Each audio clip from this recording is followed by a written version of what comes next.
नमस्कार, जय हिंद साथियों। यूपी में होने वाले प्रधान पद के चुनाव में आपके गांव में कौन सी सीट आएगी और किस जात के लिए आरक्षण का फार्मूला तय होगा, मैं आज आपको उदाहरण के तौर पर समझाने वाला हूं और बताने वाला हूं दोस्तों कि आपके गांव में कौन सी सीट आ सकती है। अगर आप भी पहली बार चुनाव लड़ने जा रहे हो तो कमेंट बॉक्स में अपना राय जरूर दें। दोस्तों, इससे पहले मेरा छोटा सा रिक्वेस्ट है, अगर चैनल पर पहली बार विजिट किए हैं तो चैनल को लाइक सब्सक्राइब जरूर करें। इससे क्या होगा कि सबसे पहले जो पंचायत चुनाव से रिलेटेड वीडियो आएगी सबसे पहले आप सभी को देखने और सुनने को मिलेगा। जी हाँ साथियों, जैसा कि आप देख सकते हो कि आपके गांव की प्रधान किस जात के लिए आरक्षित होगी, यह तरीका जान लिया तो खेल आप समझ लोगे। कौन सी सीट आएगी अब की बार मार्च अप्रैल 2026 में। जैसा कि आपको पता है यूपी में पंचायत चुनाव प्रस्तावित है मार्च और अप्रैल और मई के बीच में, और उससे पहले मार्च की शुरुआत में या मार्च के बीच आरक्षण की अंतिम सूची आ जाएगी और कंफर्म हो जाएगा कि आपके गांव में किस जात की कौन सी सीट आने वाली है। अब यहाँ आपको देखना है आरक्षण की सूची कैसे बनती है। पहला स्टेप मैं स्टेप बाय स्टेप आपको समझाता जाऊंगा दोस्तों, तभी आप तक अंत पूरी बात समझ पाओगे, तभी अपने गांव का गुड़ा भाग कर पाओगे साथियों। तो यहाँ पर देखिए आरक्षण सूची कैसे बनती है, इसको आपको समझना है। जनगणना के आंकड़े निकाले जाते हैं। पहले आपके गांव की आबादी कितनी है, आपके ज़िले की आबादी कितनी है, इसको देखा जाता है। फिर उसको यहाँ पर एक स्टेप में रखा जाता है। फिर दूसरी तरफ ज़िले की कुल पंचायतों की संख्या कितनी है, यानी आपके जनपद में कितने ग्राम पंचायतें हैं, 2000 है, 3000 या 500 के हिसाब से, उसी के हिसाब से आपको आरक्षण दिया जाता है। जैसा कि आप सभी थंबनेल पर देख सकते हैं दोस्तों, प्रधान चुनाव में गांव में क्या सीट आने वाली है। देख लो, ग्राम प्रधान चुनाव 2026 आरक्षण ओबीसी महिला एससी या समान होगी। देख लो पंचायत चुनाव आरक्षण कैसे आता है। जी हाँ दोस्तों, मैं स्टेप बाय स्टेप आप सभी को बताता चलूँगा। जैसा कि आप लोग देख सकते हैं, पहला स्टेप आरक्षण की सूची कैसे बनती है। जी हाँ दोस्तों, जनगणना के आंकड़े निकाले जाते हैं, जिले की कुल पंचायतों की संख्या तय होती है, एससी ओबीसी महिला का प्रतिशत निकाला जाता है, कंप्यूटराइज्ड ड्रा लिस्ट तैयार की जाती है, जिला अधिकारी डीएम की रेख देख में सूची जारी होती है, आपत्ति ली जाती है, फिर फाइनल लिस्ट दोस्तों जारी होता है। जैसा कि आप लोग दूसरे स्टेप पे चलते हैं, प्रधानी सीट पर किस किस प्रकार का आरक्षण होता है। जी हाँ दोस्तों, जैसा कि आप लोग देख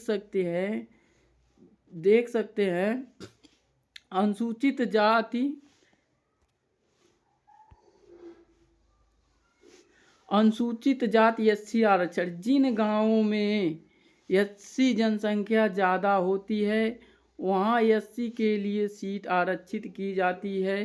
सिर्फ एससी जात का ही व्यक्ति चुनाव लड़ सकता है। अनुसूचित जनजाति एसटी की बात किया जाए तो यूपी में एसटी की जनसंख्या बहुत कम है, केवल कुछ ही जिलों में एसटी की सीट होती है।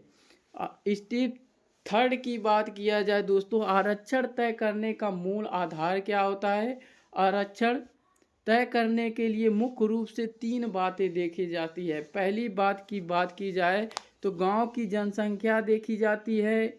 गांव में एससी एसटी ओबीसी और समान वर्ग की संख्या को देखा जाता है। जनगणना अभी 2011 की जनगणना के आंकड़े के हिसाब से। दूसरा, जिले में कुल ग्राम पंचायतों की संख्या, जिले में जितनी पंचायतें होंगी उसी अनुपात में आरक्षित सीटें बांटी जाती है। तीसरे स्टेप की बात की जाए दोस्तों, पिछली बार किसे आरक्षण मिला था। रोटेशन सिस्टम लागू होता है, जो गांव पिछली बार आरक्षित था अगली बार समान सीट हो सकता है। जी हाँ साथियों, ग्राम प्रधान की सीट पर आरक्षण क्यों होता है? सरकार का मकसद है कि एससी, एसटी, ओबीसी और महिलाओं को गांव की सत्ता में भागीदारी मिले, हर वर्ग को बारी बारी से प्रधान बनने का मौका मिले। इसलिए प्रधान की सीट आरक्षित और अनारक्षित की जाए। ग्राम प्रधान की सीट किन किन वर्गों के लिए आरक्षित होती है? ग्राम प्रधान की सीट निम्न वर्गों में आरक्षित की जाती है, जैसा कि अनुसूचित जाति एससी के लिए, अनुसूचित जनजाति एसटी कुछ जिलों में लागू होता है, आरक्षण पिछड़ा वर्ग ओबीसी के लिए, महिला आरक्षण एससी महिला, ओबीसी महिला, सामान्य महिला, समान अनारक्षित। कुल मिलाकर लगभग 50% सीटें महिलाओं के लिए आरक्षित होती है। ग्राम प्रधान की सीट किन किन वर्गों के लिए आरक्षित होती है?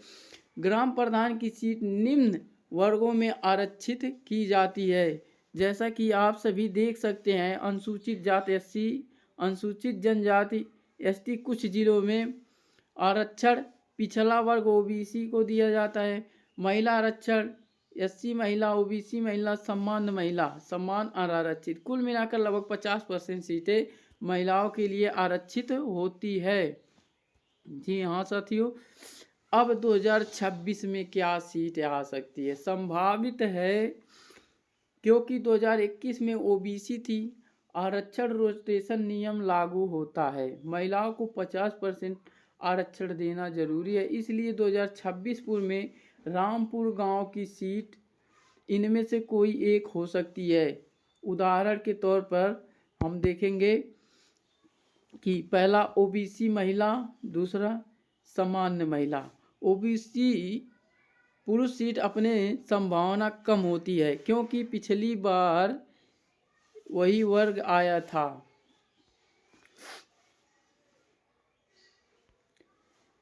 अब उदाहरण के तौर पर देखेंगे मोहनपुर गांव की जनसंख्या। मान लो कुल जनसंख्या, एक ग्राम सभा है मोहनपुर, मान लो उसकी कुल जनसंख्या 2000 है। एससी जनसंख्या बराबर 400 है और ओबीसी जनसंख्या 600 है। तो एससी का प्रतिशत कैसे निकाले? पहले नंबर पे भाग करो, 400 भागा 2000 गुणा करो तो 0.20 आएगा। दूसरा 100 से गुणा करो, 0.20 में गुणे 100 बराबर 20% आएगा। मतलब रामपुर में एससी आबादी 20% है। अब पूरा सिस्टम उदाहरण से समझते हैं। मान लो 4 गांव है, मोहनपुर, रामपुर, शिवपुर, अमरपुर, और क्रम तय है एससी, ओबीसी, महिला, सामान्य। 2021 चुनाव के अनुसार गांव और आरक्षण, मोहनपुर में एससी आया था, रामपुर में ओबीसी, शिवपुर में महिला, अमरपुर में सामान्य। तब इसी को देखते हुए हम 2026 का चुनाव चक्र लागू होगा। अब देखते हैं कि अगला रोटेशन कौन सा आता है, 2026 में कौन सा आरक्षण आता है। जैसा कि 2021 में मोहनपुर में एससी आया था, तो 2026 में मोहनपुर में ओबीसी आ सकता है 100% दोस्तों। और रामपुर में ओबीसी आया था, तो रामपुर में महिला सीट आ सकता है। वहीं शिवपुरी की बात किया तो यहाँ तो देख रहे हैं 2021 में महिला था, तो यहाँ शिवपुर में सम्मान आएगा दोस्तों। अमरपुर सामान्य था, तो अमरपुर में एससी आएगा दोस्तों। अब किसी गांव को वही सीट दोबारा नहीं दिया जाता है, सबको बारी बारी से मौका दिया जाता है दोस्तों।